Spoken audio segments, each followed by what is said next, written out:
शील विनय आदर्श श्रेष्ठता ताल बिना झनकार नहीं है। और शिक्षा क्या स्वर साध सकेगी यदि नैतिक आधार नहीं है। और जब नैतिक आधार जीवन में जुड़ता है तो सफलता की राह प्रशस्त होती है। ऐसी ही एक सफलता की राह पर लगातार चलायमान है मनीषा जी, जो केंद्रीय विश्वविद्यालय हरियाणा की डॉक्टर अंबेडकर एक्सीलेंस सेंटर की छात्रा है। और अभी हाल ही में, कहें तो कल ही, हरियाणा सिविल सर्विस की प्री क्वालिफाई की है। मनीषा जी, सबसे पहले तो आपको बहुत बहुत बधाई। Thank you sir. मैं ये जानना चाह रहा हूँ कि आप किस गांव से, किस पृष्ठभूमि से आती हैं, क्योंकि बाकी विद्यार्थियों को आपसे प्रेरणा मिले। जी जी सर, मेरा नाम मनीषा है और मैं तीतरम गांव कैथल डिस्ट्रिक्ट की रहने वाली हूँ।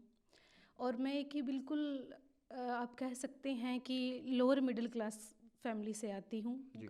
घर में कोई भी गवर्नमेंट जॉब नहीं है। मेरे मम्मी पापा दोनों ही लेबर करते हैं और बाकी हम 4 बहन भाई हैं और चारों ही अपनी स्टडी कर रहे हैं अभी तो इनकम मतलब सिर्फ फादर ही हैं जो उनकी अर्निंग पे ही सारी फैमिली डिपेंड है। जी ये आगे पढ़ने की प्रेरणा, क्योंकि जब हम गांव की बात करते हैं या गांव के परिदृश्य की बात करते हैं तो आज भी कहीं ना कहीं ऐसा है कि बेटियों को ना पढ़ाया जाए, सिस्टम ऐसा है। कहाँ से प्रेरणा मिलती है कि अगर आपने जो पढ़ाई आगे की है, डिग्री की है, और आगे आपका जो सपना है वो साकार हो, उसके लिए आपको प्रेरणा कहाँ से मिली? जी सर।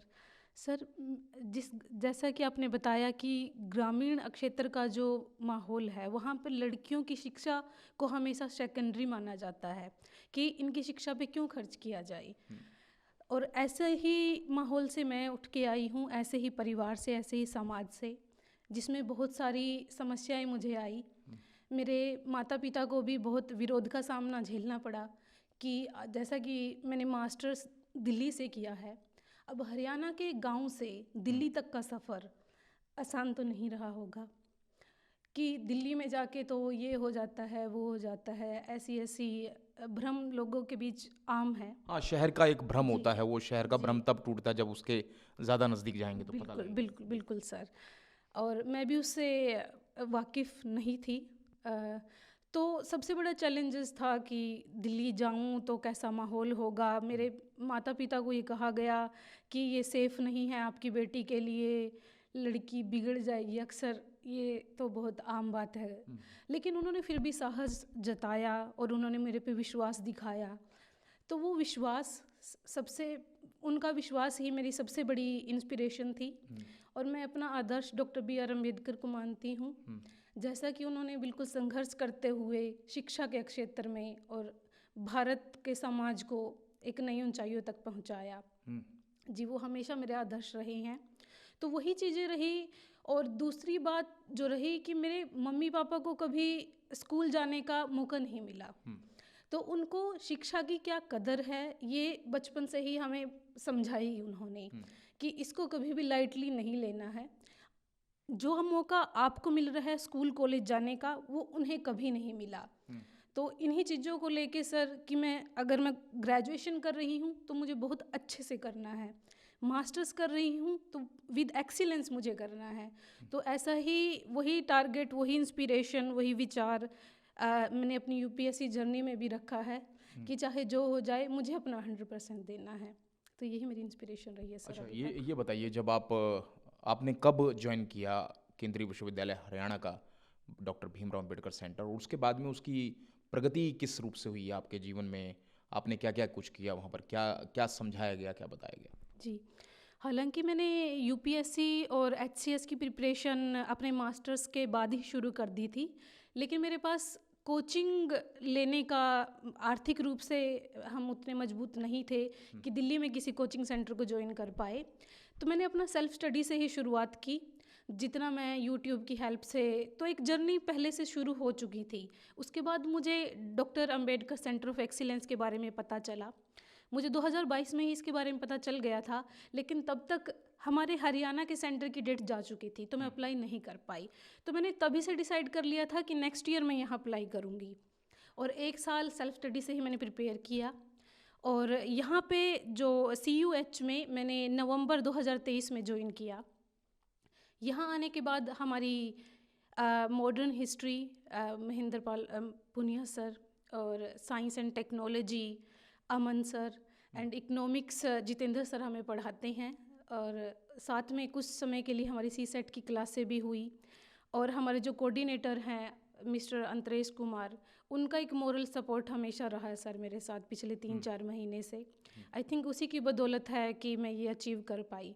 अच्छा, अभी जो क्योंकि बगैर गुरु के तो कुछ होता नहीं है जीवन में, ठीक है, और कोई जो जब तक गाइडेंस और जब तक जीवन का एक उद्देश्य निर्धारित ना हो, कुछ प्राप्त नहीं होता है। किसको आप ये श्रेय देती हैं?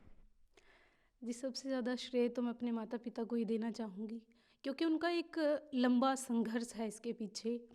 उन्होंने अपनी पूरी लाइफ ही इन्वेस्ट की है हम पे।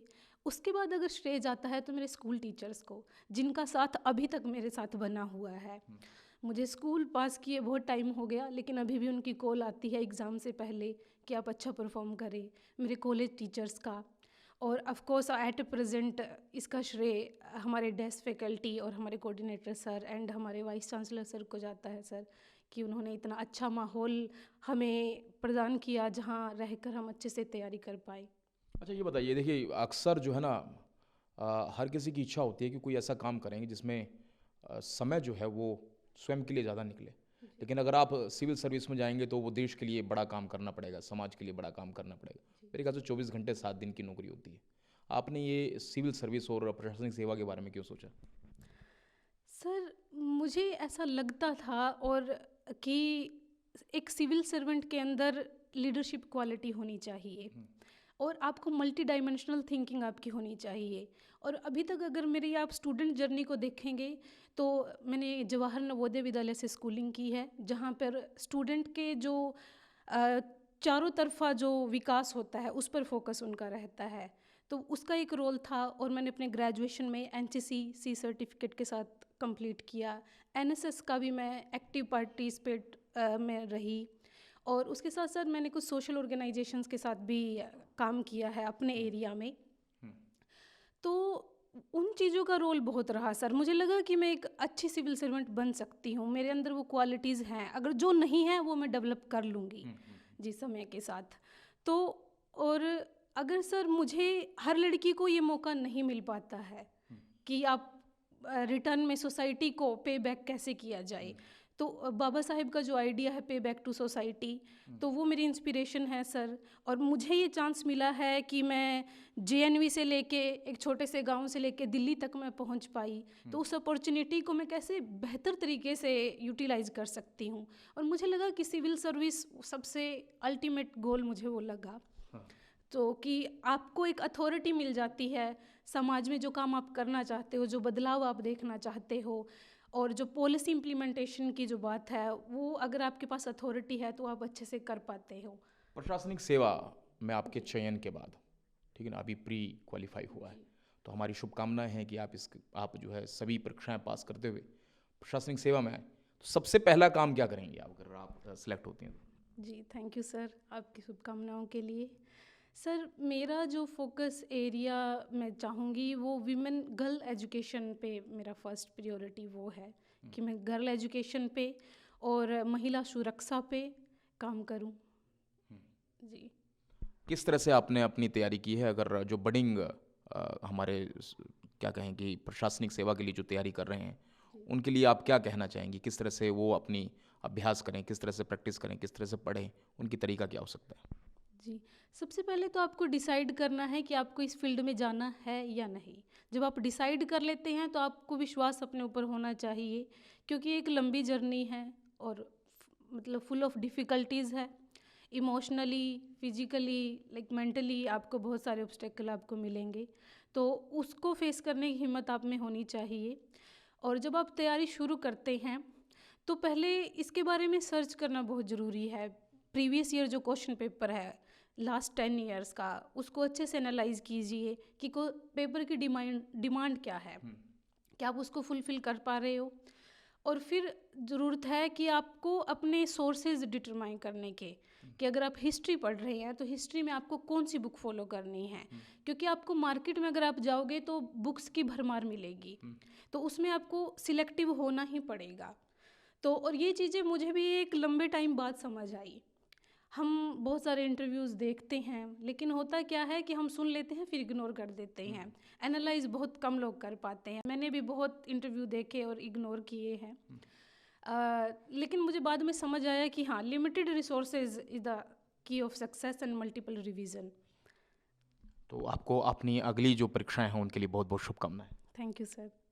ये हैं हमारे साथ में मनीषा जी, जिन्होंने अपनी सफलता के कुछ जो सोपान इनके साथ में जुड़े हैं उनके बारे में जानकारी दी। और मैं आपको बता दूं कि केंद्रीय विश्वविद्यालय हरियाणा में जो doctor Bhimrao Ambedkar centre of excellence है, ये पिछड़ा वर्ग, अति पिछड़ा वर्ग, अनुसूचित जाति जनजाति, इन सभी अभ्यर्थियों के लिए, ऐसे विद्यार्थियों के लिए प्रशासनिक सेवा में ये जा सकें, ऐसी शिक्षा प्रदान करता है। बहुत बहुत धन्यवाद।